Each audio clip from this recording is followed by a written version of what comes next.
Hey guys, welcome back to my channel, Winding Joy. Last time we learned how to make our slip knot, a couple of ways to hold our hook, a couple of ways to hold our yarn, and we learned how to make our foundation chain. So today what we're gonna do is what comes after that foundation chain. I'm wanting to make a 10 stitch foundation chain. And this may sound a little confusing, but I'll explain it in a second. I'm gonna make 11 on my foundation chain and we'll see why in just a second. Okay, so I'm gonna put my hook in my slip knot, pull that tight, and I'm gonna go ahead and do my first 11 in my foundation chain. Okay, so 1, 2, 3, 4, 5, 6, 7, 8, 9, 10, and one more, 11. Okay, so I have my foundation chain here. The reason that I do 11 stitches is because when we start this second row here, I'm going to skip this stitch right here. Okay, so what you're gonna do is take your hook, put it in the top. See how there's, let's look at this. See how there's like a top and a bottom to each of these stitches? Okay, so if I held one stitch, you can tell where the top and the bottom are. All right, so you're gonna put your hook in the top, skipping this first one. We're gonna put our hook in the top, just like this. Put your hook in, all right? You're gonna yarn over, pull up a loop, okay? So I've got 2 on my hook still. Yarn over again and pull through both. And that is your first stitch on your second row, all right? So if we look here, I can see that I've already used this stitch right here. So I'm gonna move to the next one. I'm gonna put my hook in the top part of that stitch right here, right there, all right?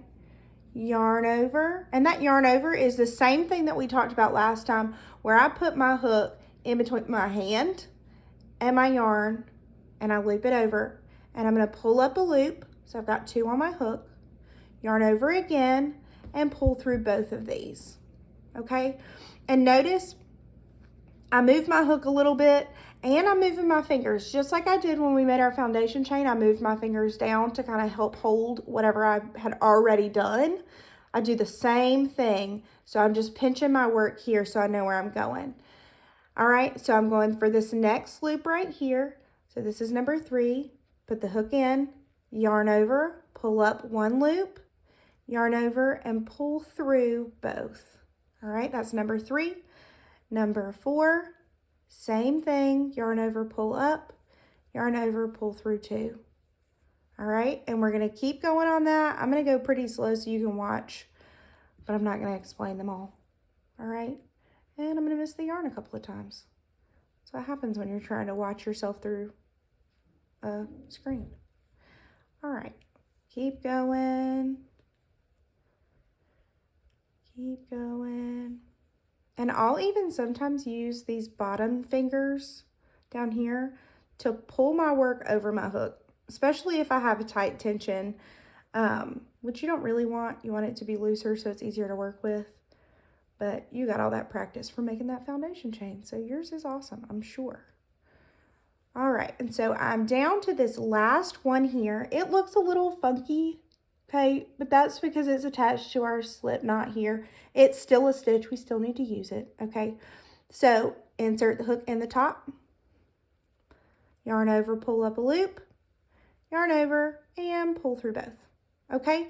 So that gives us our foundation chain, which is this bottom right here, and then that gives us our first row off of that foundation, okay? And if you're counting your stitches here, I'm gonna hold my hook up a little bit. If we're counting our stitches here, we have 1, 2, 3, 4, 5, 6, 7, 8, 9, 10. And you can see they kind of, if you turn them this way, they kind of look like little V's, okay? So you should have 10 after you had a foundation of 11, because remember we turned and use that one to help us turn here to keep it straight. Okay, so Now begs the question, all right, so I was going this way and then I was going that way, so now what? All right, we're gonna go back this way. But the way that I do this, and you can do it, again, if you watch other videos and you find a way that works better for you, awesome, because watching other videos and seeing other ways that people crochet things and techniques that they use is how I've learned a lot of my stuff. My grandma taught me the basic foundation chain, and she taught me how to do what's called a turn and go, which isn't even something that I really use anymore because I learned something else from a YouTube video. But she taught me very, very basic stuff, and I've learned so much from YouTube, even how to read patterns and things like that, which we'll talk about eventually. But for now, what I do is I take my hook out of my work, okay, hook out. I flip my work over. Be careful not to pull this loop out. It's very important, okay? And I make sure my yarn goes to the back, okay? So I'm going to take my hook and I'm going to put it back in my work, okay? And then I'm going to get my tension back and I'm going to restart in this first, got to move my hook out of the way, this first loop here, okay? So there are a couple of ways that you can do things here to make your end result look a little bit different. I'm going to talk to you about putting your hook through the entire first loop, okay? So that means when I put my hook through, I'm going to find my first stitch here, okay? And I'm going to put my hook in that first stitch, and it's going to go under both of those loops. So if we were to like stretch this out a little bit, you should be able to see that V right there. Okay, so it's in the whole first stitch, all right? I'm going to yarn over, pull up a loop, all right? So I have 2 on my hook, yarn over, and pull through both of those, all right? And that is your first stitch. You see that V up there? That's that first stitch on your 3rd row, okay? So now I'm going to keep going just like we did. In this next stitch here, you see I have that whole V. I'm going to put my hook through the entire V, all right? I'm going to yarn over, pull up 1 loop. I'm going to yarn over and pull up another loop, okay? Keep going. Put the hook in under the next V, right there. Yarn over, pull up a loop. Yarn over, pull up another loop, okay? So we're going to keep going. Make sure your hook goes under the entire V there. Yarn over, pull up a loop. Yarn over, pull through both of those loops on your hook. Keep going. And again, if you get to a point to where you get frustrated because you can't put your hook in the loops, that's a tension issue. That means you have held your yarn way too tight, and when you pulled through, you had to struggle to get your yarn through to make loops.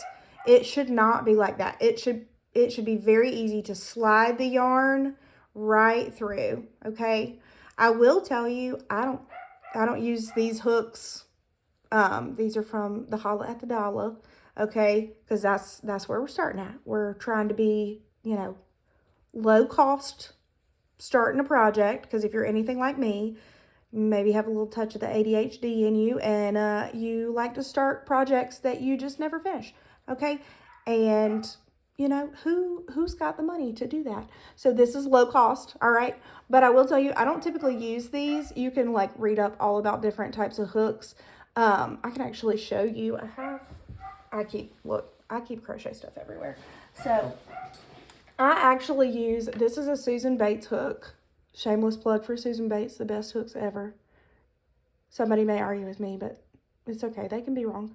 All right, Susan Bates hooks. I get mine at Hobby Lobby. I've gotten them at Michael's. You can order them on Amazon. There are probably other places. I don't know. But these are my fave. Just, they flow better for me. They work a little better for me.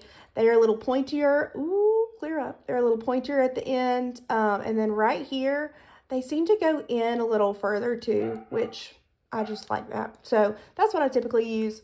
But for the purposes of starting a hobby and seeing if you like it, these Dollar at the Holla hooks are really not that bad. Okay, so we have finished what you could call row 3 Okay, I've seen some patterns call this row 2 because they don't consider the foundation a row.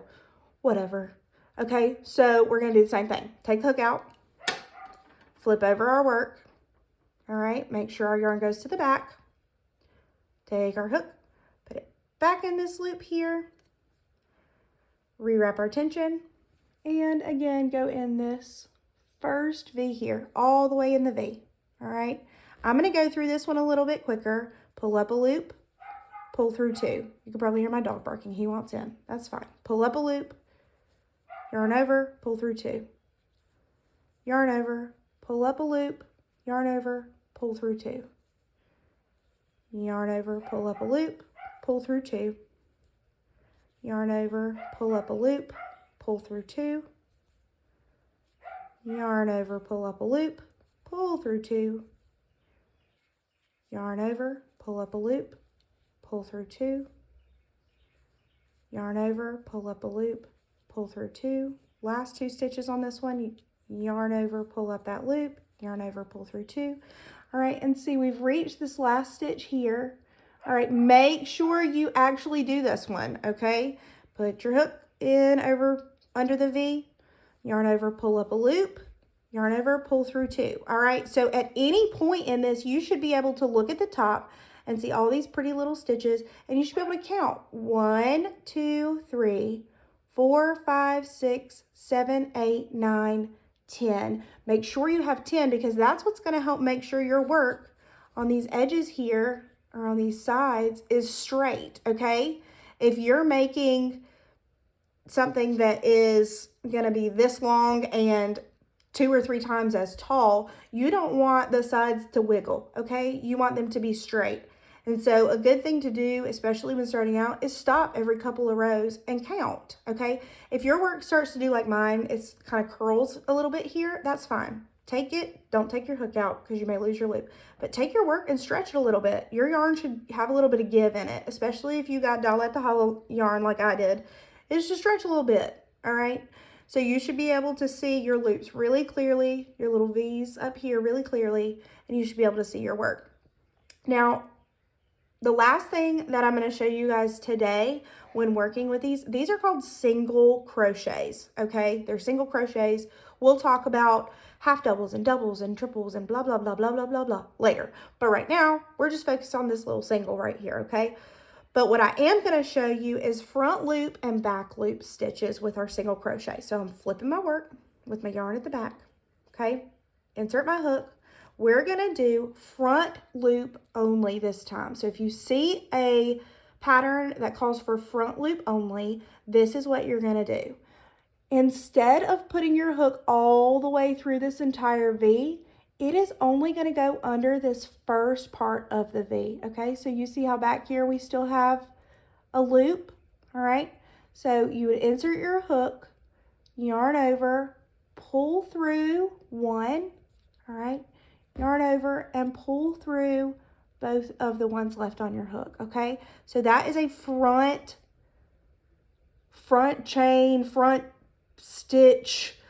I've seen it called several different things. So we're going to keep doing that for this whole row and we'll see what it looks like at the end, okay? So pull through, yarn over, pull through both, all right? Remember, you're only putting your hook in this front part of the V, all right? Front part. Yarn over, pull up a loop, yarn over, pull through both. Hey buddy, I'm in here. That's my kiddo, he's homesick today. Put your yarn through this one, pull up a loop. Yeah buddy, give me just a second. Pull through 2. Yarn through that front piece, pull up a loop, and pull through both. All right, through that front part of the V, pull up a loop, yarn over, pull through both.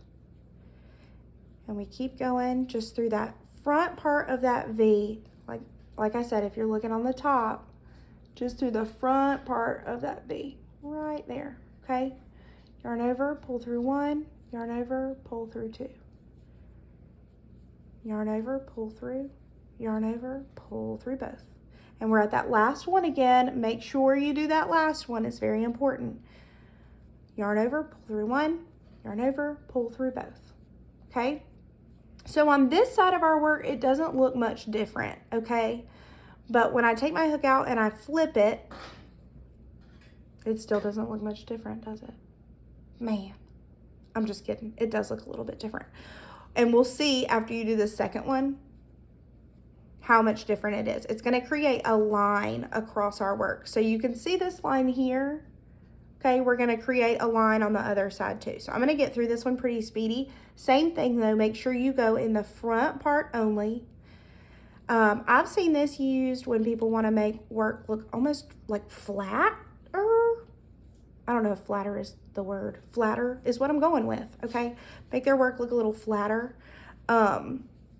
I've seen it in like the headband pieces of like hats. I've seen it for just like straight up headbands.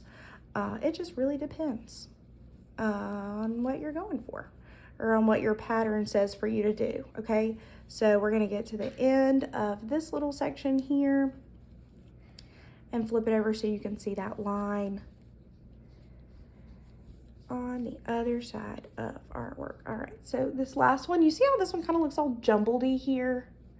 If yours looks like that, really all you have to do is kind of pull your work out a little bit. Pull it out a little bit, and now I can see my V really clearly where I want to put my hook. Okay, so I'm going to put my hook in there, yarn over, pull up a loop, yarn over, and pull through both of those. Okay, so look here. You see this line that goes across? When we flip it over, we're gonna see another line, okay? There we go, line that goes straight across our work. And that's from using only the front loop. Front loop only for those two, okay? So we'll also talk about back loop and what that looks like. We'll do that next time though. So for now, you should be able to do your foundation chain. Keep building on that foundation, and then you can do a front loop only, which is going to give you this cute little line across. It looks nice and neat. All right, so you guys practice on those things, and hopefully I'll be able to post a video soon, and we'll talk about back loop, single crochets, and kind of where to go from there. All right, see you next time.